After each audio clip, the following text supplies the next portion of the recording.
नमस्कार,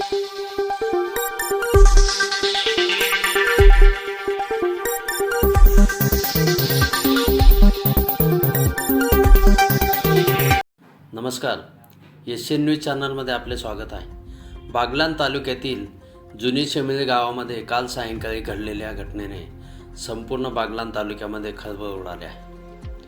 मित्रांसोबत आनंद साजरा करण्यासाठी बाहेर पडलेल्या युवकांना काही वेळातच मृत्यूच्या दारात पोहोचावे लागले।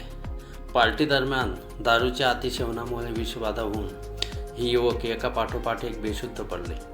प्रारंभी याची कोणालाही कल्पना नव्हती, मात्र रात्री उशिरापर्यंत हे युवक घरी न परतल्याने कुटुंबियांची शोधाशोध सुरू झाली।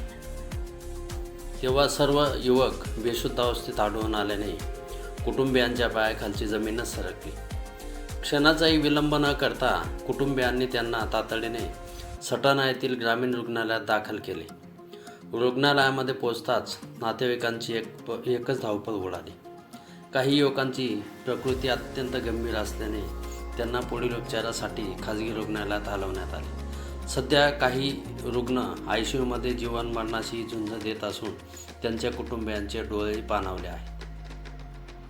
या घटनेची गंभीरता लक्षात घेऊन सटाणा नगरपालिकेच्या नवनिर्वाचित नगराध्यक्षा हर्षदा पाटील यांनी तातडीने ग्रामीण रुग्णालयाला भेट देत रुग्णांची विचारपूस केली। तरुणांचे आयुष्य वाचणे हे सर्वात महत्त्वाचे आहे असे सांगत नगराध्यक्षा पाटील यांनी डॉक्टरांशी चर्चा करत आवश्यक त्या उपचारांची व्यवस्था करण्याच्या सूचना दिल्या।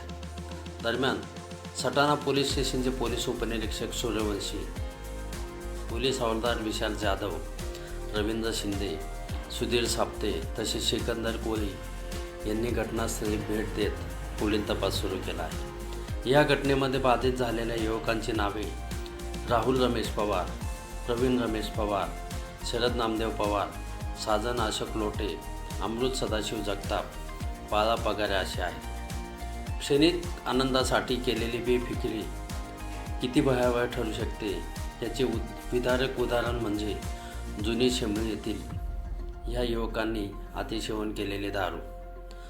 या घटनेमुळे संपूर्ण बागलाण तालुक्यामध्ये खळबळ उडाली असून एकत्रपणे दारूसाठी गेलेल्या युवकांचा जीवन मरणाशी असलेला संघर्ष खूप काही सांगून गेला। एशियन न्यूजसाठी प्रतिनिधी श्लोक भांबरे, सटाणा। धन्यवाद।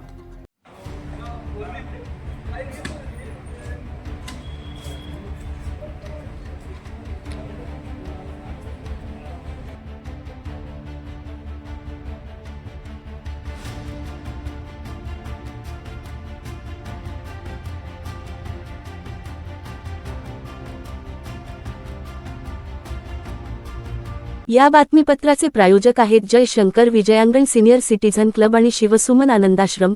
वृद्धांना निसर्गरम्य वातावरणात राहण्यासाठी व्यवस्था, मुक्त विद्यापीठ रोड, गंगापूर गावाजवळ, गोवर्धन, नाशिक। संपर्क 8888947979।